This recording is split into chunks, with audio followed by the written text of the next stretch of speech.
Welcome to the Wake Before the Day podcast with my parents, Clark and Bobby. We're excited to talk about the Bible and the Holy Spirit adventures. Thanks for listening. Hey, what's up, friends? Thanks for joining Bobby, Jean, and I on the podcast today. As we continue our marathon through the book of Proverbs, today we're finding ourselves in Proverbs chapter 22. And so like the last number of podcasts, we'll kind of go through it almost verse by verse just because there's no linear thought. It kind of just comes point by point by point, and we'll unpack the ones that stand out. Bobby Jean. Yes. Verse number go. 1. What we got? A good name is, you said 22, right? Yeah, Proverbs 22. Good. Just got to check in. A good name is more desirable than great riches. To be esteemed is better than silver or gold. Why? What is this about, Clark? What's going on here? Yeah, you had to convince me. Like, I'll take a pile of gold over an okay name. I have thoughts on this. But I think when it comes to like reputations and having a good name and just thinking through our own experiences, I've received like really helpful and good advice from people with a good name. And there's been a vetting process because all kinds of people offer you advice. But it's like, oh, you hear about like this elder in the church or this teacher who's been, in the public school for 40 years and has been a man of integrity and high character, and he offers you some insight. You're going to be quick to take that. And I also think one of the things that happens often within ministry is people will come and ask for referrals. And they want to know like, hey, I'm looking to hire somebody, or I'm looking for someone to rent a room. And if you have a good name and a good reputation, your word carries an immense amount of weight. And when you speak for somebody on somebody's behalf, whether it's to get a job or it's to get an acceptance into a school, even babysitting, I was thinking about that, like asking around, like who do you trust and who's got a good name, a good reputation about them to come and watch your most we always kind of like valuable possession on earth. Clam up when people ask us that. Yeah, who's your babysitters? Like, mind your own business. Why do you want to know? Top 4 or 5 and everybody else. Are you looking for a good babysitter? No, you can't have and then even to unfold that a little bit farther, though. Unravel it. I've also come to believe with all my heart that this should be a proverb of Clark. Okay, I'm ready. It is not what you know, it is who you know. That makes a huge difference in this world. And again, going back to school, connections, friendships, dating, relationships, getting accepted into work, whatever. There's so many people submitting resumes and they're on dating apps and whatever else. But it comes down to like word of mouth and you speaking on behalf of other people and allowing that to be like, oh, well, you know, if Bobby Jean told me this person's a good person I should rent my room out to, then I believe her. I'm going to believe her. Yeah. I'm going to do it. And that ends up benefiting everybody involved. And I just think back to some of the more influential people that had done significant things in our world that have affected so many people, like MLK or Abraham Lincoln, Harriet Tubman, Billy Graham, just some of the names that came into my head right away. For most of them, it was who they are is what impacted what they did. Now, unfortunately, the Billy Graham one is the one I put with some reservation because while he had a fruitful ministry and God used him to tell so many people around the world about Jesus, his family paid a huge price for it. If you ever want to watch it, there's an interview with, I think, Ruth Graham, his daughter, and they open up about drugs and sex and his kids basically having a huge hole in their heart from not having a father at home ever because he had given his life to the church and to the ministry. And so if you just get on, I think it's on 60 Minutes or Time, something like that. We can just go on YouTube and watch it. And there's a redeeming aspect to it. But again, it's a good name is more desirable than riches. But just make sure that good name, there's no legacy. Exactly. You're not paying a price for that reputation, for that name, but actually your family, your friends, those closest to you are still being blessed. Well, I want to speak into this for a second because I think that's part of the reason that having a good name is so valuable is because often it's a passive gift to you. So like what you're saying is it's just talking to other people, or some of you guys, you've had generations of people before you, grandparents and great-grandparents who have just lived upright lives, who have a good name, that just because you belong to them, you come under their umbrella of grace for respect and admiration and that kind of stuff. And I want to encourage people that are listening right now, maybe you don't have a good name. You haven't come from a lineage that's like that. You're actually starting a new branch of your generational tree, and you're stepping away from some of the things that your family has done. The best name that you can come under is the name of Jesus Christ. Yep. And so it's by that name that we're saved. It's by his blood that we're saved. And that's when right now, even in our culture, sometimes it's offensive, but you cannot deny the power of that name and the goodness of that name and the future of that name. And so hang on to that, because that's the truth. A good name is a good thing, and the greatest name is the name of Jesus. Absolutely. And that name, that reputation can be given to people no matter which language you are, whether you're male or you're female, or whether you're rich or poor. And that's kind of what verse 2 gets at. It says, rich and poor have this in common: the Lord is maker of them all. And I've heard this so many different times where, hey, you come into the world naked and helpless, and you're basically going to leave the world naked and helpless and without anything.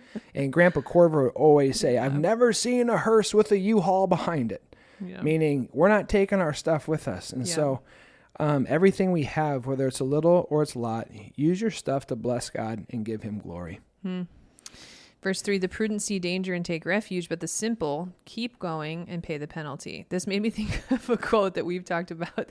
Like, you really want to live and learn, because you don't just want to keep living. Because there's sometimes where it's like people, we're just keep living, and you live in some of these decisions. You're like making the same decision over and over again, and it's just painful. Like, don't just keep living, live and learn from what's going on and move on. A couple stories that come to my mind. One, more lighthearted. Just that's where that quote was birthed in our family. Like, hey, some people live and learn, some people just live.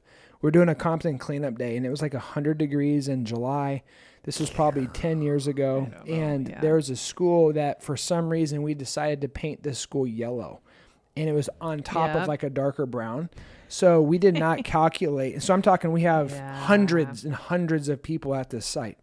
We did not calculate that we were going to probably need 2 or 3 coats of paint to go on top of this thing. Everywhere. And so every drop of paint was valuable, and we quickly ran out. And so we're trying to keep people entertained while we order more paint. People are driving in paint from all different places and all kinds of ways. And this guy from our church had a 5-gallon bucket of yellow paint. Yes. And he did not check the lid properly, and he dropped it. And it spilled out all over the sidewalk. All over the grass. And me and my cousins actually were the ones that were there. Clint and Kurt were like, oh no. So we're grabbing paper towels. We're trying to help this dude. We're putting stuff on it, dirt, trying to give it covered up. And we're like, man, that paint. You know, we have like 350 people waiting here to paint, and we just dropped 5 gallons. We needed that. Okay.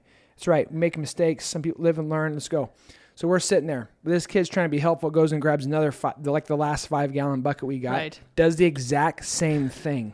Drops it again down a hill, down a sidewalk that was sloped down, and the yellow paint just went. And that's where we just looked at each other.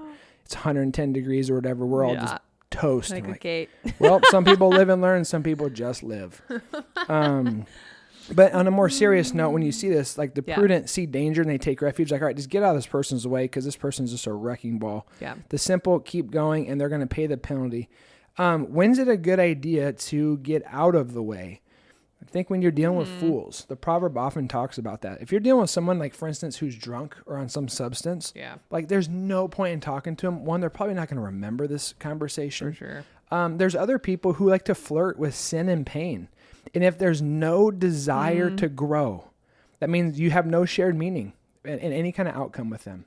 Because if you're following Jesus, there's got to be a desire to change, to grow, to heal, to do these things. And if they don't have that same desire, then move on, wish them the best. You can pray for them from a distance, but that's where you live out the scripture, where you're seeing danger and you're like, I'm getting out of the way. This person's going to hurt somebody, hurt themselves. And it's a good word. Yep. It keeps going, you guys. There's a lot of good stuff. We'll keep hitting it. It's going to go to verse 6. Verse 6. Start children off in the way they should go. And even when they're old, they will not turn from it. So this is just one. If you've been in church for any amount of time, Proverbs 22 verse 6 is probably one that you've heard, whether you've been in children's ministry or just on a church on a Sunday morning. And it really is such a beautiful truth. In another translation, it uses the word train up your children in the way they should go. And really that word just speaks so much more to the intentionality and the focus and really the ins and outs of like, what does this look like? How are we doing this? Because what this verse is saying is, hey, get your children into church and then they'll always be Christians. No. That's not what it's just saying. It's also saying, be intentional with the way, whether you're a spiritual mother and father and you're getting to know kids at VBS and in Sunday school, or you're have kids within your own home, be intentional with how you get to know them and how you get to spend time with them, and you come to understand who they are and how God made them, so that you can help direct their path unto the Lord for the future. So, hey, you're gifted in this, or I see this in you, or it seems like the Lord's really put this on your heart. So that way you're facilitating growth, and not just kind of growth that leads to, like, oh, hey, a good job or something safe in the future, but something that's glorifying God, something that's taking an investment and interest in the kingdom of heaven. And so part of that, though, comes by modeling. So as a parent or a leader, we ask ourselves, am I living out life that is a captivating and a beautiful, convincing life for the kingdom of God? Because that's something, as a church body, we stand up and we say that when we have baptism. We say, hey, we're going to come alongside and we're going to worship God together, and we're going to discipline together. That will you have a soft heart? Will you submit yourself? And that's one of those things, like when you look around at church, whether you're a spiritual parent or you have kids under your roof, and you think, man, if I'm a kid, I'm looking at you and think, man, why do they still come to church? Like, why are they on fire for Jesus? Why are they passionate about this? If someone were to look at your life, would they be convinced of this, that this is not just dry and lifeless, but this is like a faith journey that they want to go on till they're 80, 90, 100 years old, until they get home. And so all of that actually kind of goes under this word of training, of showing, of modeling a life that's submitted to Christ, so that when kids are old, when they have gray hair, when they're raising up their own kids, that it's the same faith, that they have that legacy that's been given to them, that they've been pointed on. It's an active training, and an active intentional training with focus toward a beautiful life. Those are provoking questions. Yeah. So ask yourself that. If you need to rewind this and go back and hear what Bobby Jean just brought up, do that. The proverb naturally transitions to the same kind of thought, where it's like, hey, you're going to reap what you sow. Verse 7 and 8, it says, the rich rule over the poor, and the borrower is slave to the lender. Whoever sows injustice reaps calamity. In the rod they wield in fury will be broken.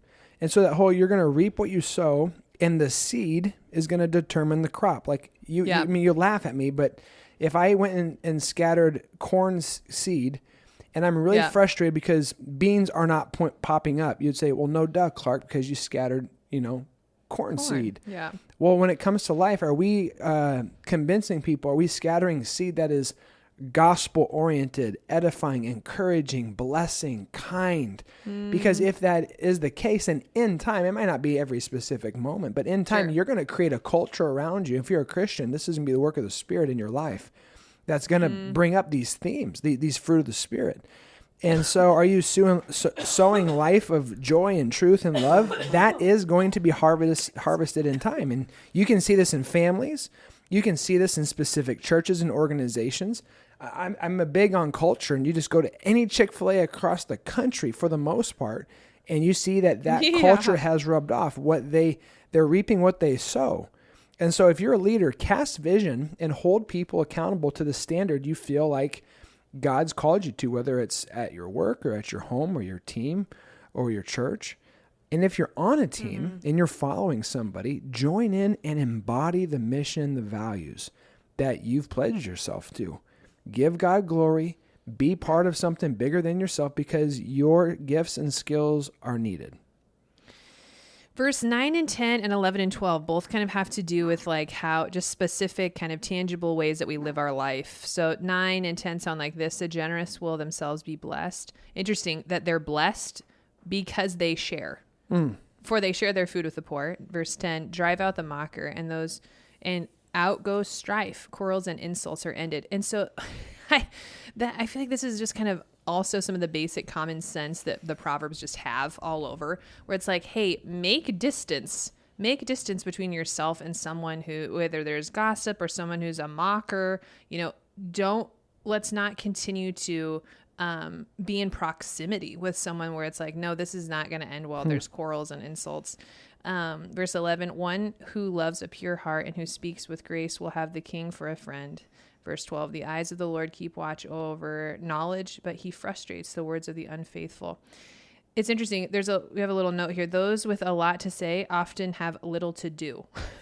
Yep, that's so true. Isn't that interesting? Some people, it's just kind of like, hey, here's a problem, here's a problem, here's a problem, here's a problem, here's a problem. Like, and at some point, it's like, enough. hey, okay, what are we doing to find the solution? What are we doing to make a solution? Where it's like, how can we actually be someone that comes in and maybe there is a moment of truth, like, hey, this is going on. And then the gracious, loving speech to leads, like, here's an idea I have. Let's consider this. Where's the direction that we can actually step in and go together? Maybe it's 1 step, maybe it's 12 steps.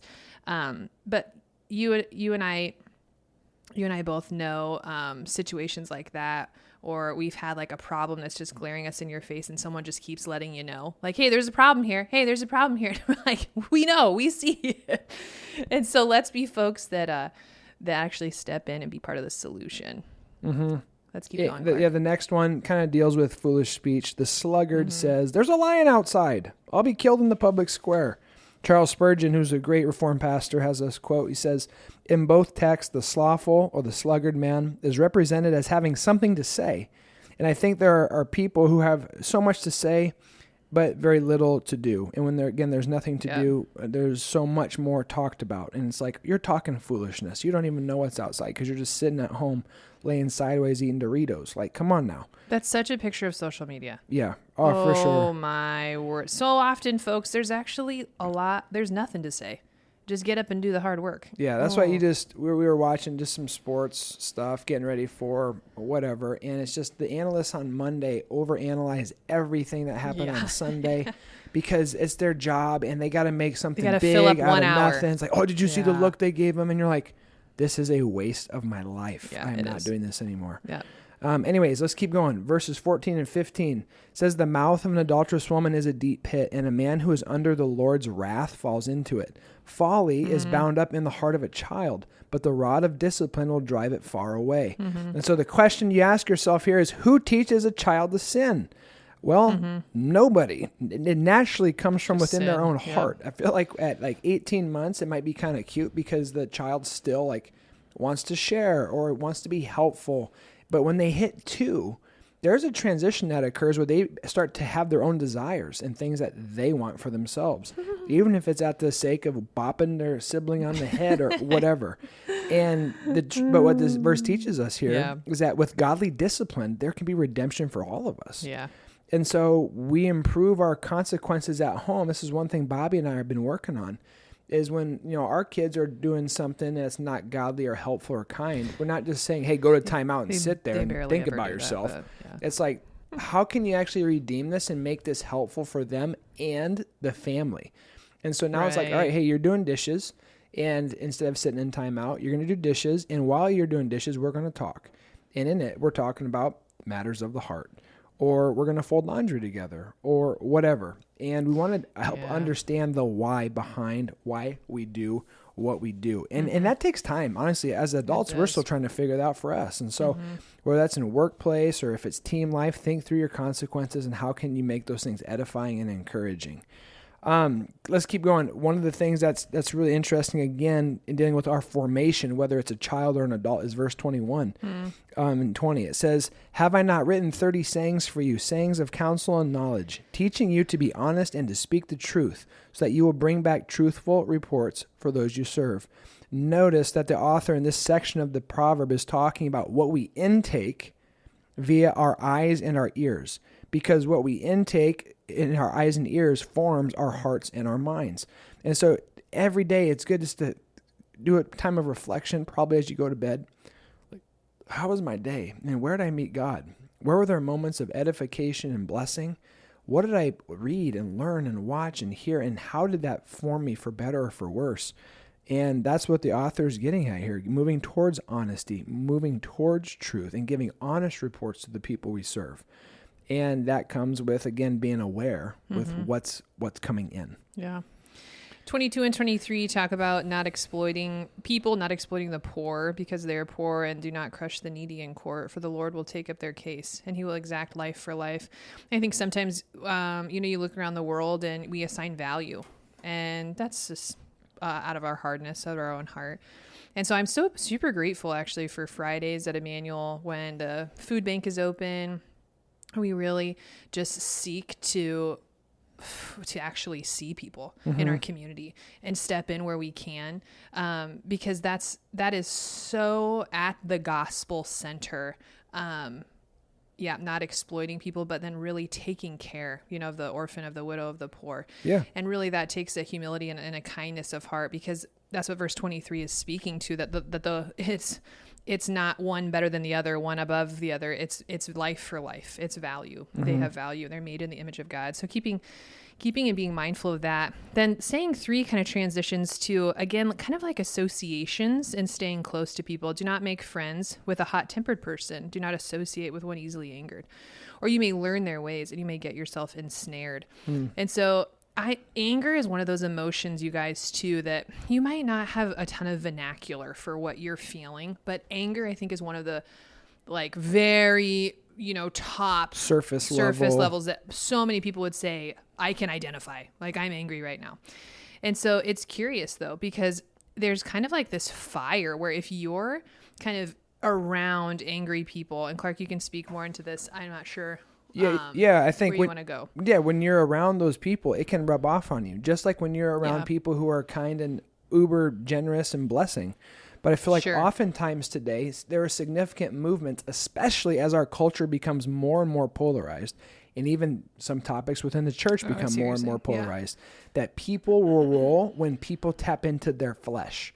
And what I mean is they will tap in and they will villainize other people and bring it up where people go, and this one church or this organization just booms and grows because they're willing to take a stand and demonize other folks. And that happens in education. That happens in spiritual entities. People go to that place, one person, they come out another. Why? Because they've been tapping into their flesh. And it doesn't mean that there's not things that you have to stand up for and talk to. But it just breaks my heart when I watch people go to churches or go to colleges and they come back and I'm like, I don't even recognize you anymore, because they've been surrounded by people who have an agenda with God not involved, and they come back super angry about whatever it is. There's a theologian, Clark, who says when we're around these people, we acquire their habits, we learn their ways, we absorb their spirit, and then we show their temper and we walk their steps. And it's just this gradual progression of us conforming to someone that's not like Christ. And so the flip side's true. We got to be like Christ. We spend time with him, be in Christian community, stand up for what is truth. Absolutely. But just do it with a sense of humility and kindness, because that's what Jesus did. As we near the end of this proverb now, this is what I want to end on, verses 28 and 29. It says, do not move an ancient boundary stone set up by your ancestors. And that might seem really foreign to us today. Like, why are they talking about that? Well, in the days of Joshua, the promised land was divided up among the tribes of people, and the promised land was divided up so they knew who owned what land and in which tribe it belonged to. Sure. So if you moved a boundary stone, that's like stealing property. That'd be like you literally going and taking your neighbor's property, like moving your fence 20 feet over, saying, hey, like, I'm going to take this. This is mine now. And then ultimately, it's the Lord's land that he is blessing and sharing with the people of Israel. And so here we're thinking about, again, just don't take what's not yours. Work hard for what you got. Be a good steward with it. Share so you can spare. Give God the glory and honor. And then the last one, verse 29, do you see someone skilled in their work? They'll serve before kings. They will not serve before officials of low rank. hey, use your gifts and your skills to grow and get better. Someday I want to talk more about this book, Atomic Habits. It talks about increasing 1% every day in whatever skill you want to do. For us as Christians, it's talking about adhering to the spiritual disciplines, being in the Word every day, being a person of prayer every day, incorporating fasting and silence and solitude, and then using the gifts God gave you for the glory of others. So if you're interested in that, I'd encourage you to read 1 Corinthians 12 and 13 and 14 and ask the Lord how he'll guide you and lead you. So, friends, thank you for listening to this podcast. We're excited to bring Proverbs 23 for you tomorrow. God bless you.